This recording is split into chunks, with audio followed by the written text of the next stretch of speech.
Bonne année, Happy New Year.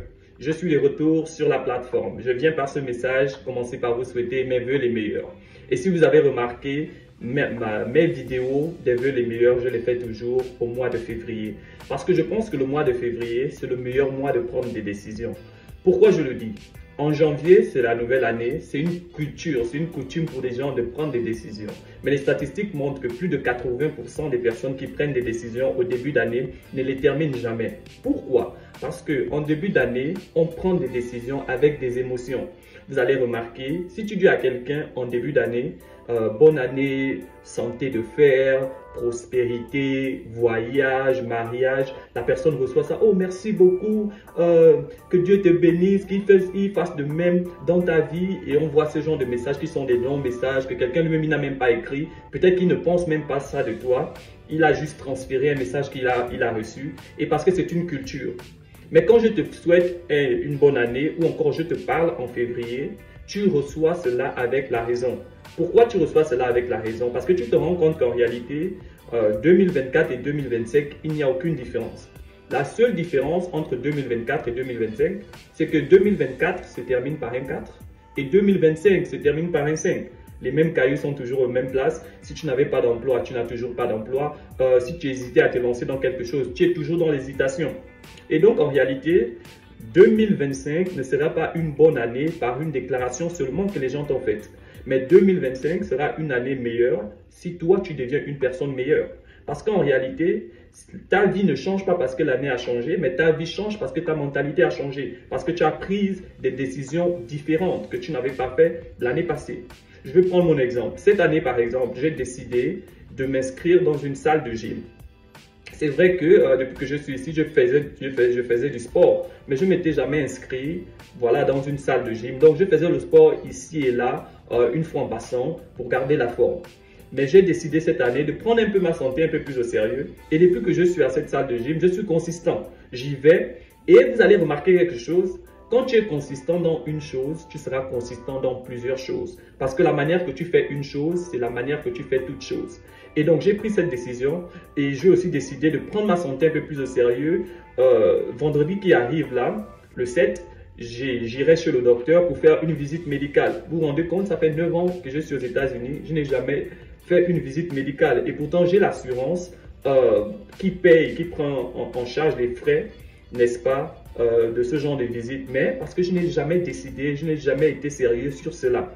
Manger par exemple les fruits et les légumes, nous tous on sait que c'est bon pour la santé. Mais combien de nous respectent réellement ça pour ceux qui ont les moyens de le faire?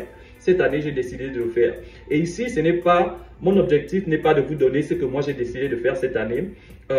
C'était juste pour vous montrer que rien que dans des petites décisions, ça peut apporter la consistance dans ta vie.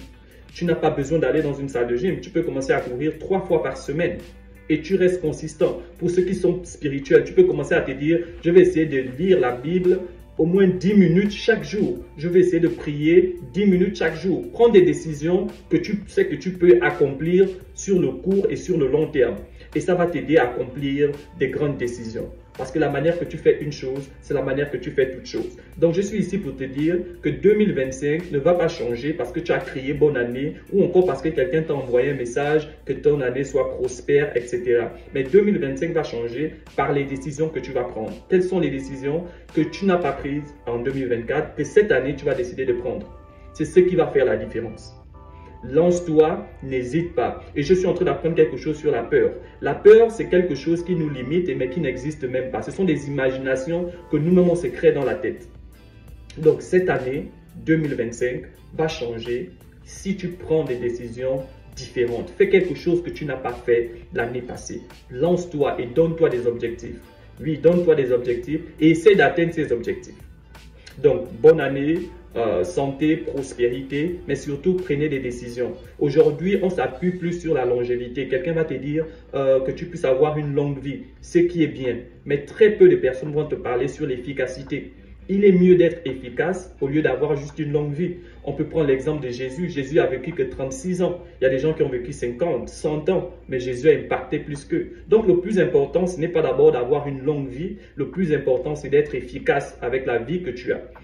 Bien évidemment, la longévité peut accroître ton efficacité, mais cherche à être efficace sur ce que tu as d'abord aujourd'hui. La parole de Dieu nous dit, celui qui est fidèle dans peu de choses le sera aussi dans plusieurs choses. Donc je te souhaite la santé, parce que sans la santé, on ne peut rien accomplir de grand. Que Dieu vous bénisse, qu'il vous donne des idées créatives. Je prie aussi que la grâce de Dieu soit sur vous. Je prie que la faveur de Dieu soit sur vous. Cette faveur de Dieu qui ne dépend pas de vos actions, qui ne dépend pas de ce que vous faites. Je prie que vous ne soyez jamais au mauvais endroit, au mauvais moment. Et je prie que des personnes que vous ne connaissez pas rentrent dans votre vie pour vous aider à accomplir votre destinée. Que Dieu vous bénisse. Rappelle-toi ceci. 2025 sera différent si tu prends des décisions différentes que tu n'as pas prise en 2024, mais que cette année tu dis, cette année j'ai envie d'accomplir quelque chose de différent. Et je t'assure que quand tu seras consistant sur une petite chose, tout va se mettre en forme pour que tu sois consistant dans plusieurs choses. Et il y a plusieurs portes qui vont s'ouvrir afin que tu accomplisses ce que Dieu veut que tu puisses accomplir cette année. Que Dieu vous bénisse pleinement.